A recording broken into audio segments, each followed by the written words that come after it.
तो आप सभी का सीटेड प्रैक्टिस सेट में स्वागत है। तो आज का जो हमारा सीटेड प्रैक्टिस सेट है वह दूसरा नंबर है और देखिए बाल विकास एवं शिक्षा शास्त्र का है, जिसमें हमने देखिए पहले प्रैक्टिस सेट में मैंने आपको ये जो है पहले प्रैक्टिस सेट में मैंने आपके 4 क्लासें ली हैं, जिसमें बाल विकास, हिंदी, संस्कृत और आपको सामाजिक अध्ययन से आपको एक सेट में आपको 4 क्लास ली गई हैं। और ये आपके आज का प्रैक्टिस सेट नंबर 2 है और देखिए बाल विकास एवं शिक्षा शास्त्र का है। और यकीन मानिए अब जो है आपका कंटेंट प्रोवाइड करा रहे हैं यूथ कंपटीशन का, यहाँ से पेपर आना आपका पक्का है। यहाँ से क्वेश्चन आपके टकराएँगे। तो चलिए इसी के साथ आज की जो टेस्ट है वह शुरू करते हैं। और देखिए आपका जेन्युइन प्रैक्टिस सेट है, आपको कोई भी इधर-उधर का क्वेश्चन नहीं करा रहे हैं, जो कि आपके साथ कोई धोखा हो। तो देखिए क्या कह रहा है, केंद्रीय शिक्षक पात्रता परीक्षा सीटेड प्रैक्टिस सेट नंबर 2 है। और क्लास किसके लिए है, तो आपके 6 से 8 के लिए है। और बाल विकास शिक्षा शास्त्र क्या कह रहा है पहला क्वेश्चन।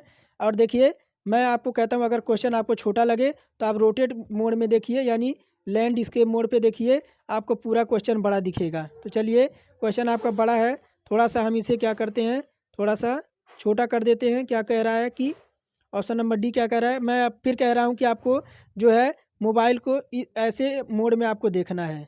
ऐसे मोड में देखेंगे तो आपके जो है क्वेश्चन आपको बड़े दिखाई देंगे। मोबाइल को आपको ऐसे मोड में नहीं देखना है।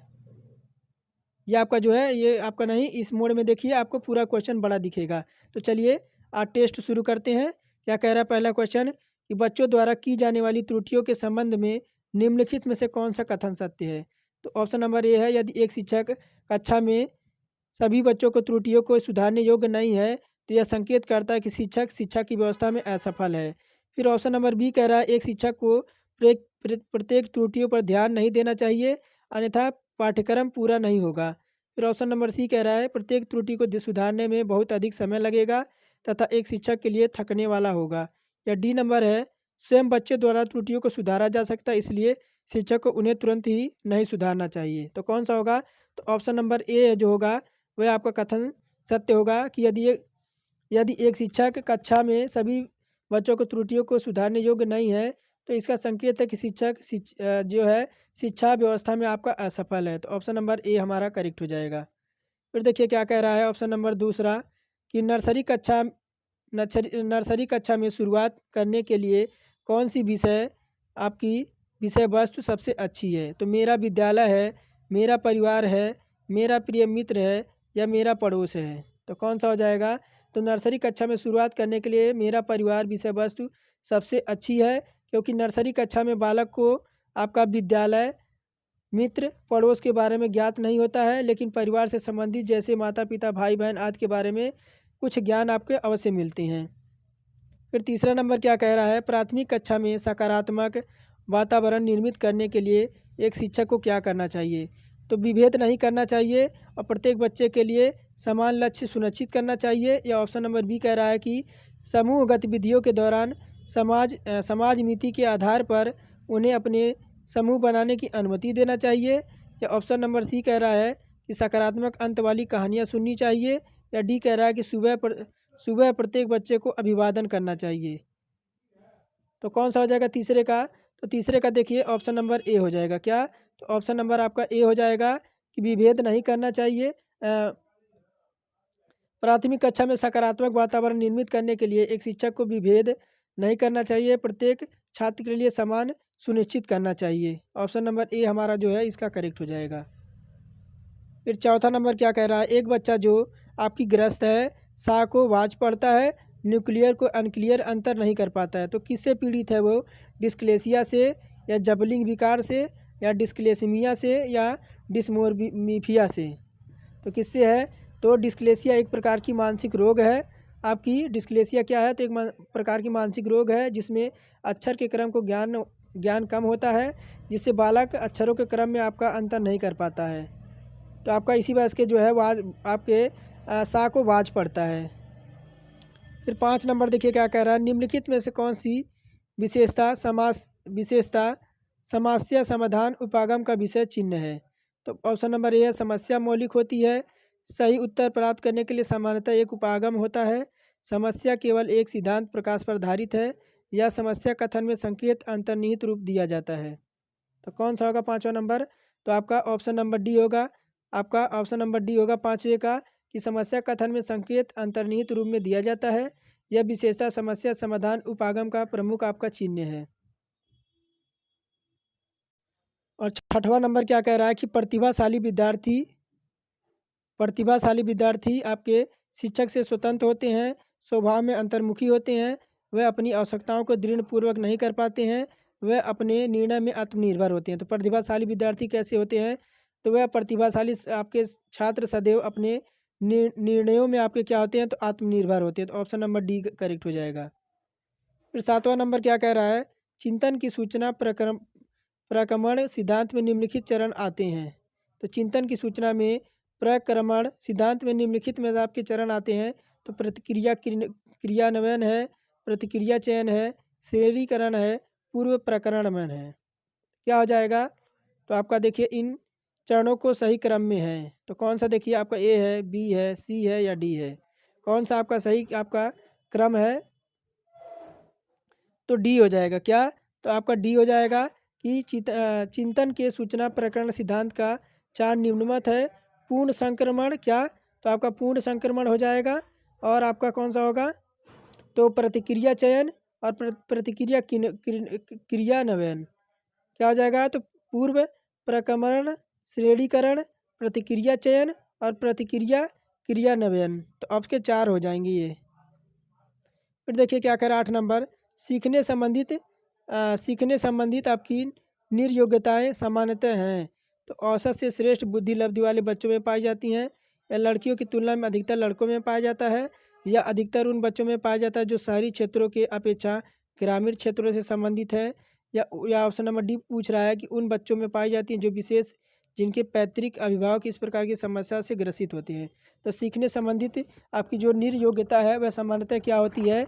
8 नंबर कह रहा है कि ये जो होती है आपकी आप उन बच्चों से पाई जाती है जिनके पौत्रिक जो आपके अभिभावक होते हैं आपकी इस समस्या से ग्रसित होते हैं।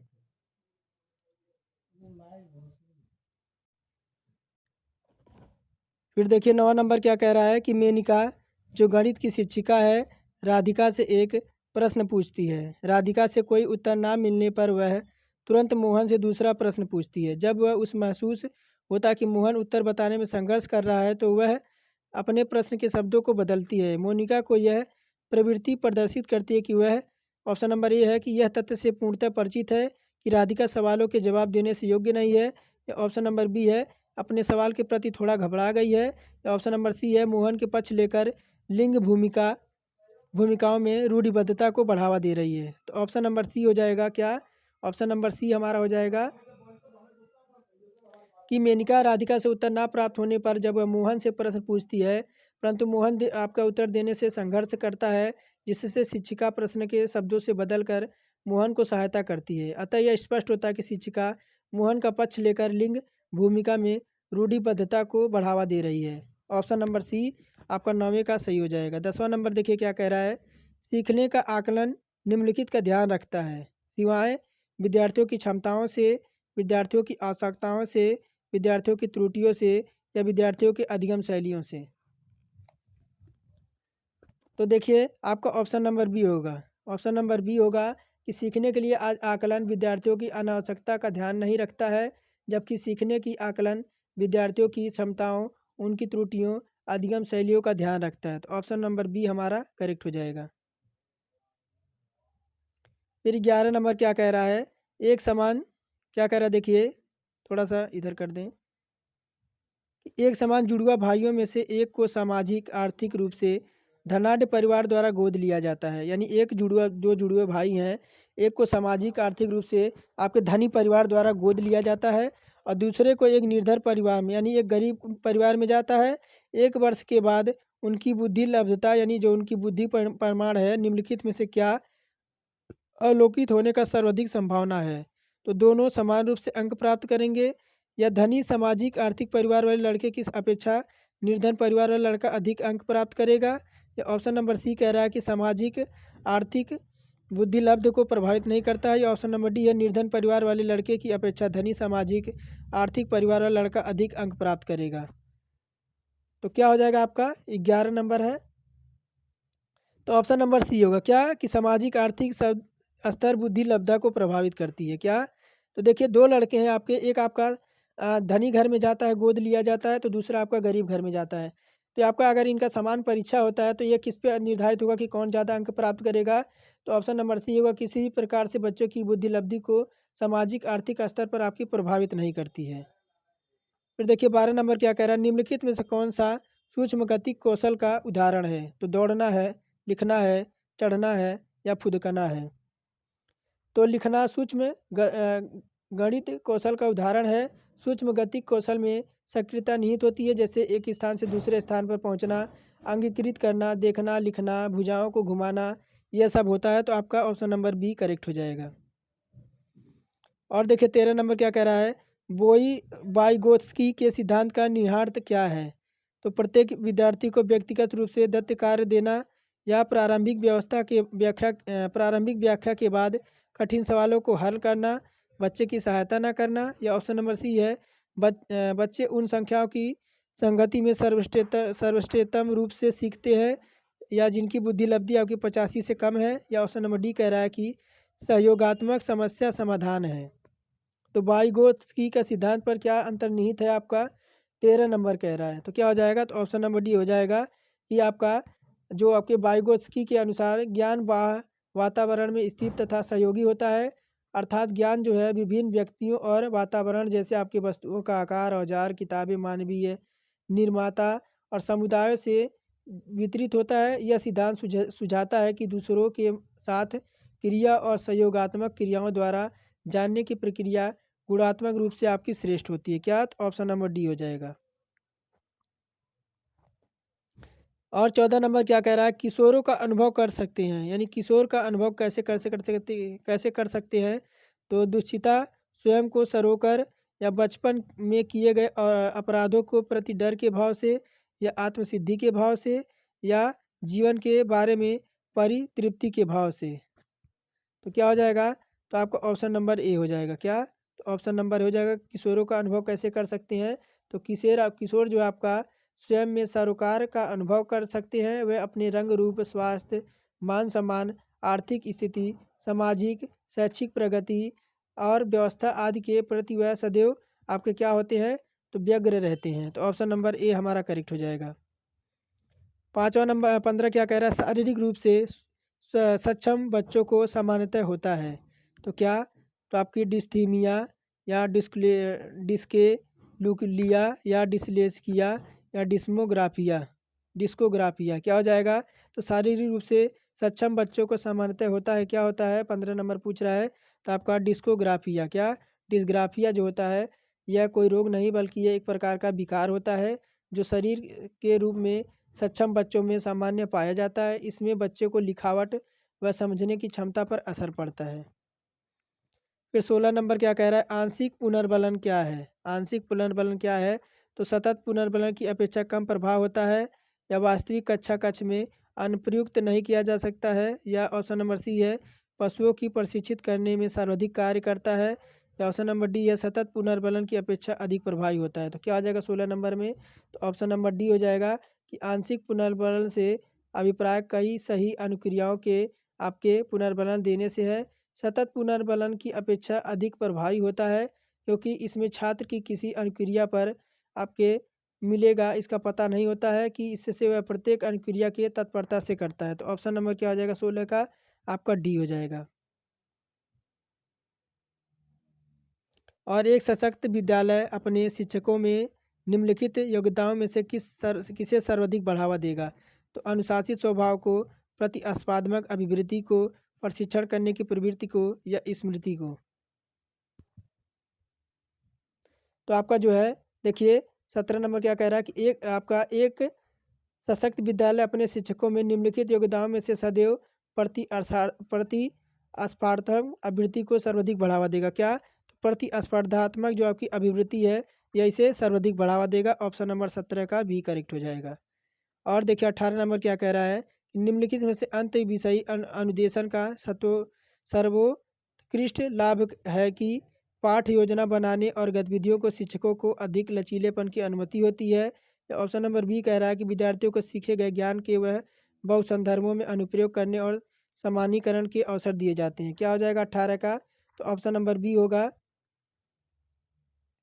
ऑप्शन नंबर बी होगा कि विषय अनुदेशन का सर्वोत्कृष्ट लाभ है कि विद्यार्थियों को सीखे गए ज्ञान व बहु संदर्भों में अनुप्रयोग करने और सामान्यीकृत करने का अवसर दिए जाते हैं। फिर देखिए 19 नंबर क्या कह रहा है। 19 नंबर क्या कह रहा है कि वह शिक्षार्थी जो समृद्ध ज्ञान और शैक्षणिक दक्षता की हार्दिक इच्छा प्रदर्शित करते हैं उसके पास होता है।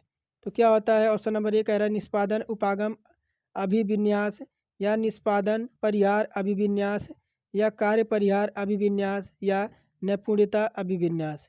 तो वह शिक्षार्थी जो समृद्ध ज्ञान और शैक्षणिक दक्षता की आपकी इच्छा हार्दिक प्रदर्शित करते हैं उनके पास होता है क्या? 19 नंबर पूछ रहा है। तो देखिए ऑप्शन नंबर ए हो जाएगा निष्पादन उपागम आपकी अभिविन्यास है।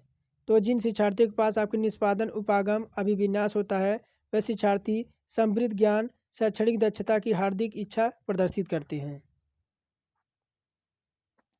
20 नंबर क्या कह रहा है? शिक्षक के अलावा निम्नलिखित में से सभी को करते हुए समस्या समाधान को विद्यार्थियों के लिए मज़ेदार बना सकता है।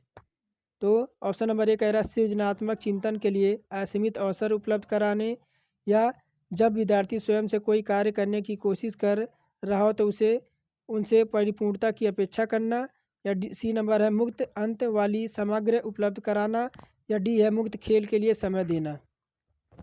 20 नंबर में क्या हो जाएगा? तो आपका ऑप्शन नंबर बी होगा। ऑप्शन नंबर बी होगा कि आपका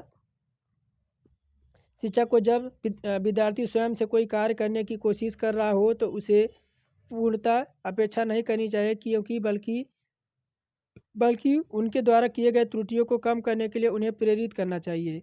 इसलिए विद्यार्थियों से परिपूर्णता की अपेक्षा ना करें और समस्या समाधान को रोचक बनाया जा सकता है। फिर 21 नंबर क्या कह रहा है? भाषा में अर्थ की सबसे छोटी इकाई क्या है? रूपीम है, स्वीनिम है, संकेत प्रयोग विज्ञान है या वाक्य है? तो भाषा में अर्थ की सबसे छोटी इकाई क्या है? तो आपका स्वीनिम है। क्या? तो स्वीनिम है भाषा अर्थ की सबसे छोटी इकाई स्वीनिम है। अंग्रेजी में क्या फोनमी कहते हैं।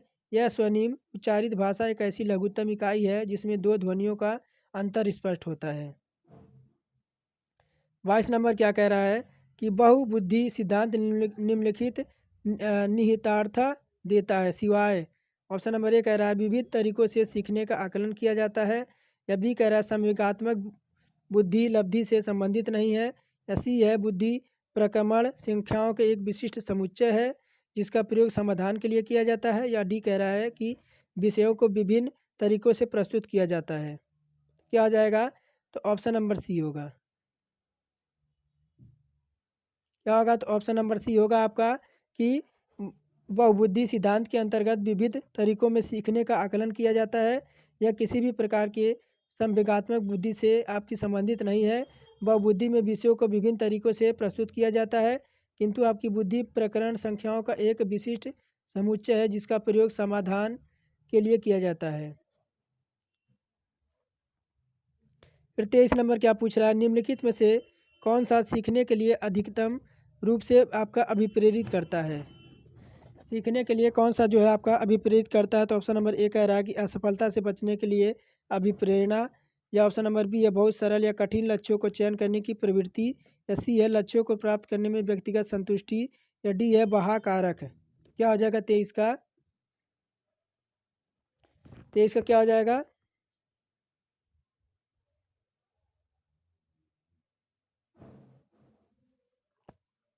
तो ऑप्शन नंबर सी हो क्या? लक्ष्यों को प्राप्त करने में व्यक्तिगत आपकी संतुष्टि। लक्ष्यों को प्राप्त करने के लिए व्यक्तिगत संतुष्टि सीखने में अधिकतम रूप से अभिप्रेरित करता है। और 24 नंबर क्या कह रहा है? बुद्धि लब्धांक सामान्यतः आपके रूप से शैक्षणिक निष्पादन से संबंधित होती हैं। तो ऑप्शन नंबर ए है उच्च, बी है मध्यम, सी है कम से कम, डी है पूर्ण। तो बुद्धि लब्धांक सामान्यतः रूप से आपके शैक्षणिक निष्पादन से संबंधित होते हैं। किससे? तो ऑप्शन नंबर ए से उच्च से। बुद्धि लब्धांक आपके सामान्यतः उच्च रूप से शैक्षणिक निष्पादन से होते हैं। होता क्या है आपका एम बराबर, यानी आपका क्या मानसिक आयु बराबर क्या होता है? आईक्यू बराबर होता क्या है? आईक्यू, यानी आईक्यू बराबर आपका आईक्यू बराबर क्या होता है? तो मानसिक आय बटा आपका सी ए, यानी क्या होता है? वास्तविक आय इंटू क्या होता है आपका 100 होता है। फिर देखिए क्या कह रहा है आपका 25 नंबर। इसी सूत्र पे आपका ये 25 नंबर क्वेश्चन है कि आपका 16 वर्षीय बच्चा बुद्धि लब्धि परीक्षण में 75 अंक प्राप्त करता है, उसकी मानसिक आय वर्ष होगी। तो देखिए आपका आईक्यू कितना है, आईक्यू जो है कितना है उसका, आईक्यू उसका कितना है तो 75 है, उसका आईक्यू जो है वह 75 है। और जो आपका सीए दे रखा है, सीए वास्तविक आय आपका कितना है 16 वर्ष है, कितना तो 16 वर्ष है। तो होगा क्या आपका 75 बराबर आपका एम ए बराबर क्या तो बटा अब आपका सी आ जाएगा। इसी पे रख देंगे इंटू क्या करेंगे इंटू 100 कर देंगे, 100 कर देंगे तो क्या आ जाएगा आपका होगा क्या तो 75 बराबर एम ए बटा आपका 16 इंटू 100 हो जाएगा। फिर आपका क्या आ जाएगा 75 गुणे 16 बटा क्या हो जाएगा आपका 100, तो निकलेगा कितना तो आपका 12, ऑप्शन नंबर सी आ जाएगा। इनको काट देंगे तो आपका 12 आ जाएगा। फिर देखिए आपका 26 नंबर है कि विद्यार्थियों को पोर्टफोलियो के लिए सामग्री का चयन करते समय आपका डैश डैश का ज़रूरत होना चाहिए। विद्यार्थियों को पोर्टफोलियो के लिए सामग्री का चयन करते समय आपका डैश डैश की आपकी ज़रूरत होना चाहिए। तो किसका अन्य शैक्षिक समावेशन, विद्यार्थियों समावेशन, अभिभावकों समावेशन, या ऑप्शन नंबर डी है विद्यार्थियों का बहिष्करण। तो क्या हो जाएगा तो ऑप्शन नंबर बी होगा। ऑप्शन नंबर बी कि विद्यार्थियों को पोर्टफोलियो के लिए सामग्री का चयन करते समय विद्यार्थियों को समावेशन जरूर होना चाहिए। और फिर 27 नंबर क्या कह रहा है, सफल समावेशन को निम्नलिखित की आवश्यकता होती है सिवाय संवेदनशील बनाना, पृथक्करण करना, अभिभावकों की भागीदारी या क्षमता संवर्धन है।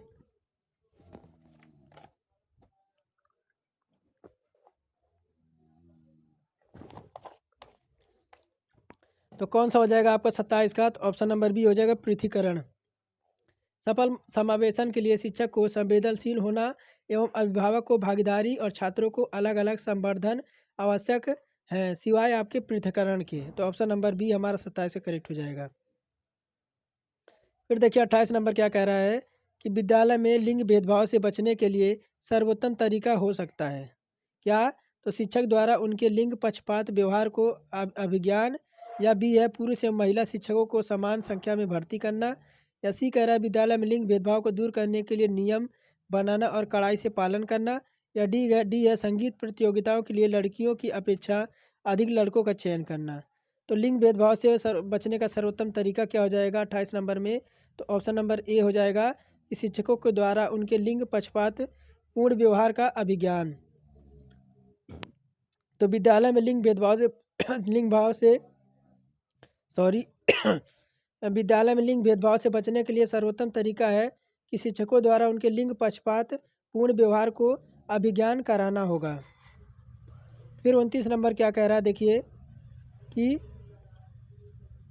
शैक्षणिक क्षेत्रों में निष्पादन के आधार पर शैक्षणिक क्षेत्रों में निष्पादन के स्तर को बढ़ाने का औचित्य स्थापन किस आधार पर किया जा सकता है। तो ऑप्शन नंबर ए है यह हाथ से किए जाने वाले श्रम के प्रति सम्मान विकसित करता है, या डी है या बी है कि व्यक्तिगत भिन्नताओं को संतुष्टि करता है, या सी है यह होशियाकृत विद्यार्थियों के लिए प्रतिपूरक भेदभाव की नीति का अनुगमन करता है, या डी है यह सार्वभौमिक धारण आपके सुनिश्चित करता है। तो क्या हो जाएगा 29 का तो ऑप्शन नंबर बी होगा। ऑप्शन नंबर बी होगा कि यह शैक्षणिक क्षेत्रों में निष्पादन के आधार पर आपका शैक्षणिक क्षेत्रों के निष्पादन के स्तर को बढ़ाने की औचित्य व्यक्तिगत भिन्नताओं की संतुष्टि करता है। तो ऑप्शन नंबर क्या हो जाएगा 29 का आपका ऑप्शन नंबर कौन सा हो जाएगा तो ऑप्शन नंबर बी हो जाएगा। और आज का लास्ट क्वेश्चन देखेंगे, आज का लास्ट क्वेश्चन देखेंगे कि देखिए क्या कह रहा है कि विद्यालय में नियमित उपस्थिति के लिए वंचित बच्चों को प्रोत्साहित करने का निम्नलिखित में से कौन सा तरीका सर्वोत्तम उपयुक्त होगा। तो जो विद्यालय में आपके छात्र नहीं आ रहे हैं, अब विद्यालय से जो वंचित है उनको अगर विद्यालय बुलाना है तो उनको कौन सा तरीका जो होगा वह आपका उपयुक्त होगा। क्या होगा तो आवासीय विद्यालय खोला जाएगा, या बच्चों को विद्यालय आने की अनुमति ना देने का कानून दंडनीय अपराध बनाया जाएगा, या सी है कि विद्यालय द्वारा बच्चों को एकत्रित करने वाले व्यक्ति को नियुक्त किया जाए जो प्रतिदिन घरों से बच्चों को लेकर आए, या ऑप्शन नंबर डी है बच्चों को आकर्षित करने के लिए प्रतिदिन आपको 5 रुपये दें। क्या? तो उनको प्रतिदिन आपका 5 रुपये दें। तो कैसे होगा कि विद्यालय को बच्चों को विद्यालय के लिए प्रेरित किया जाए? तो ऑप्शन नंबर ए हो जाएगा, आवासीय विद्यालय खोलकर। विद्यालय में नियमित उपस्थिति के लिए वंचित बच्चों को प्रोत्साहित करने के लिए आवासीय विद्यालय खोलने का तरीका सर्वोत्तम आपका उपयुक्त होगा। तो ये थे हमारे सामाजिक किसका? तो बाल विकास, बाल विकास और शिक्षा शास्त्र के आपके क्वेश्चन, जो कि आपके देखिए हमारा जो लक्ष्य है वो 30 में 30 का है। तो चलिए, अगर क्लास पसंद आई हो तो ज़रूर एक लाइक करें और एक प्यारा सा कमेंट करें। अगर हमें आपको कोई सुझाव देना है तो इस कमेंट में हमें सुझाव दे सकते हैं कि आपको किसी और जो है कॉम्पिटिटिव एग्ज़ाम की तैयारी में कोई प्रैक्टिस सेट चाहिए या हमसे कोई सवाल पूछना है, तो आप ज़रूर कमेंट करिए। तो चलिए फिर मिलते हैं एक नेक्स्ट प्रैक्टिस टेस्ट के साथ। और इसी चैनल पे देखिए मैं एएलपी और आपका टेक्नीशियन के लिए मैं रेलवे की तैयारी करा रहा हूँ। और आपको इसी महीने के लास्ट तक आपको आरपीएफ और देखिए आपके जो फर्स्ट पेपर आपका सीटेड है उसकी भी तैयारी मैं इसी चैनल के माध्यम से कराऊंगा। तो चलिए फिर मिलते हैं नेक्स्ट प्रैक्टिस सेट के साथ।